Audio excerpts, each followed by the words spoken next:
Academy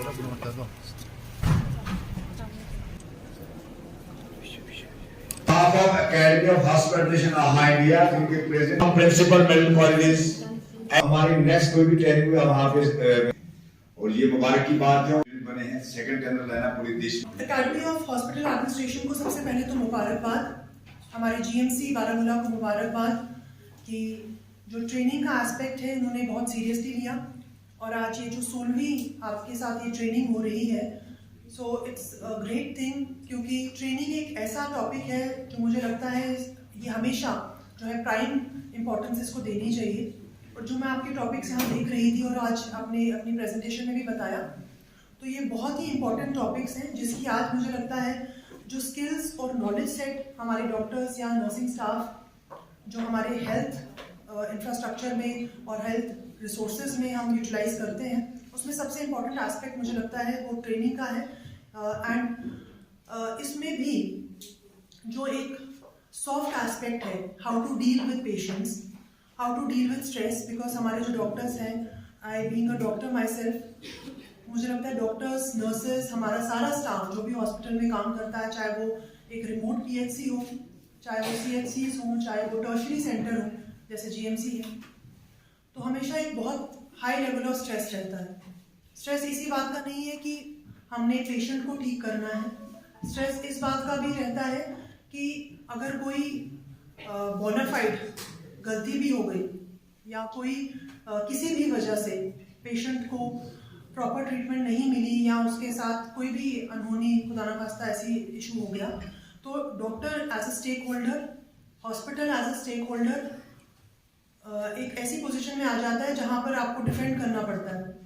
और ये एक मुझे लगता है साइकी जो हमारे डॉक्टर्स या नर्सिंग स्टाफ में रहती है, उसकी वजह से भी काफ़ी लोग जो है अंडर लॉट ऑफ स्ट्रेस रहते हैं। स्ट्रेस को डील करने का एक ही तरीका है, प्रेपरेशन। और जो ट्रेनिंग्स हैं वो एक तरह की प्रेपरेशन है कि जब आपके पास ऐसा स्ट्रेस आए, चाहे वो डिजास्टर का स्ट्रेस हो, कोविड एक बहुत बड़ा स्ट्रेसर था और उसमें जो फ्रंट लाइन वॉरियर्स थे वो आप लोग ही थे, डॉक्टर्स, नर्सेस, सारा स्टाफ था। तो मुझे लगता है कि मतलब उस जैसी तो कोई और एग्जाम्पल ही नहीं है। You were all super heroes for us. And आपने उस जैसे मुश्किल वक्त में जहाँ पे हर एक इंसान पहले अपना सोचता है, आपने पेशेंट का सोचा, आप हॉस्पिटल्स आए, आप वार्ड्स में गए, आपने जो भी professional in the line of professional duty काम करना था वो आपने किया। तो मुझे लगता है वो out of fear of God and your value system, वो एक चीज़ हम सारे अप्रिशिएट करते हैं। As an administrator, as a human being, I appreciate आपने जैसा काम किया। लेकिन इसी की तरह के बहुत सी ऐसी चीज़ें होती हैं जो शायद इतने हाई वैल्यू या इतने बड़े शॉक्स नहीं दें, लेकिन एक छोटे लेवल पे, जैसे रजिस्ट्रेशन काउंटर पे बहुत सारा रश है, या अगर ओपीडी में बहुत रश है, या कुछ ऐसे इश्यूज हो जाते हैं जहाँ पर आपको प्रायोरिटाइज करना पड़ता है कि इसको देखें या उसको देखें। तो ये सारे जो स्ट्रेसर्स हैं ये आम जिंदगी में और हर दिन रूटीन में आप फेस करते हैं। इसके अलावा जिस टॉपिक्स पे हमने देखा एचआर, मुझे लगता है हॉस्पिटल्स में जो एचआर मैनेजमेंट है it should be widely discussed, it should be widely trained, और लोगों के जो आपस के इंटरपर्सनल स्किल्स हैं, बिकॉज जितने भी हम इंटेलेक्चुअल बन जाते हैं मुझे लगता है वो सॉफ्ट स्किल्स जो हैं उन पे हम जोर नहीं देते। हम सोचते हैं कि अच्छा डॉक्टर वो है, अच्छी नर्स वो है जिसको ज़्यादा आए, मतलब जिसको अच्छी मेडिसिन देना है, जिसकी मेडिसिन से पेशेंट ठीक हो जाए।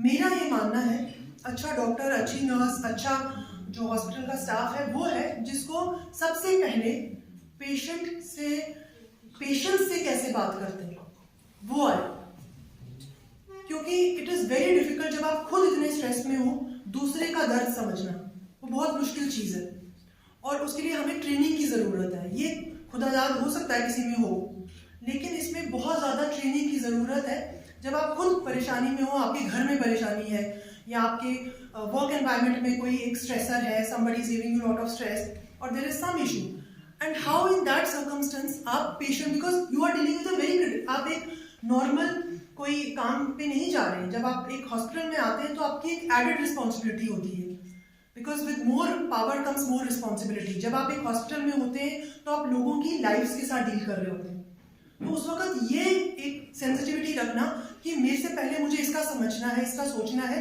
ये ट्रेनिंग से आ सकता है। मैं समझती हूँ कि आपके वैल्यू सिस्टम बचपन में या फैमिली, स्कूलिंग, वो सब चीज़ें मैटर करती हैं, लेकिन ये चीज़ें सीखी जा सकती हैं।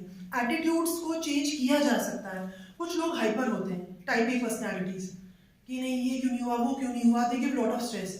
कुछ लोग ऐसे होते हैं, हो जाएगा, मतलब आप उनको देख के आप उनको बोलते हैं कि अब कोई प्रॉब्लम नहीं है। So there is a difference when you go to such person. अगर आप इस डॉक्टर के पास, ऐसे डॉक्टर के पास जाएं जो आप बोलो नहीं ठीक है हो जाएगा, जस्ट ये बात सुनने से, मतलब as a patient also, if you go, if I go and the doctor tells you नहीं ठीक हो जाएगा, ऐसे ऐसे करो ठीक हो जाएगा, और एटलीस्ट गिव्स यू होप, या बोले नहीं तुम्हारा तो काम ही खराब है, तुम्हारा कुछ नहीं हो सकता,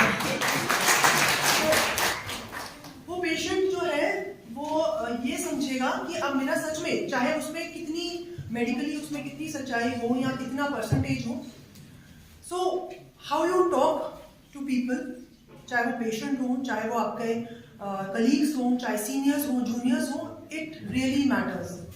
आप किस तरह से बात करते हैं वो मैटर करता है। आपकी नॉलेज मैटर करती है, वेरी इंपॉर्टेंट। आपके स्किल्स अपग्रेड होने चाहिए, वेरी इंपॉर्टेंट।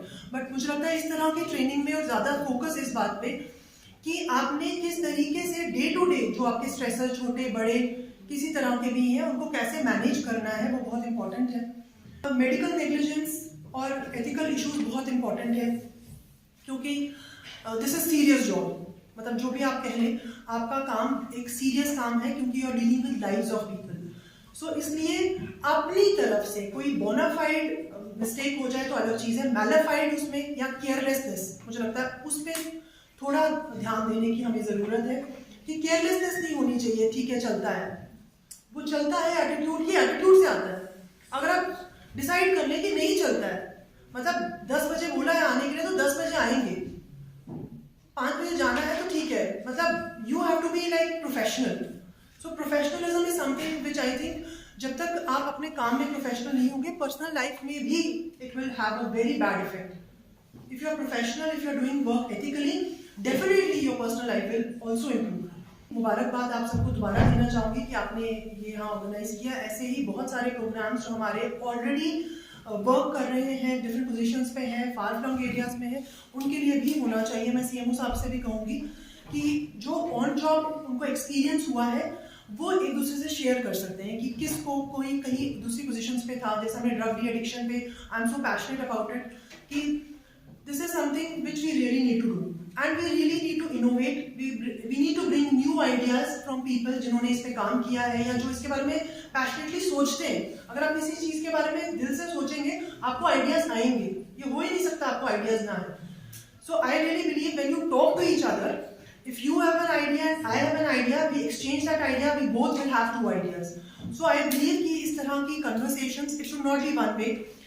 आप एक दूसरे से शेयर कीजिए, सीखिए एक दूसरे से एंड उसको यूज कीजिए लोगों की बेहतरी के लिए। मतलब I think that is the purpose. Government service का मतलब ही ये होता है कि हमें लोगों की इम्प्रूवमेंट कैसे करनी है। अपना तो हो ही जाएगा, इंशाल्लाह होगा as a byproduct, but अब हमें ये सोच के चलना है कि whatever we do, we need to improve the standard. जो हमारे पास पेशेंट आए, हमने अपना स्टैंडर्ड जो है वो इम्प्रूव करना है, चाहे वो 1% हो, पर ईयर 1% इम्प्रूव कीजिए, but improve your skills. Thank you so much.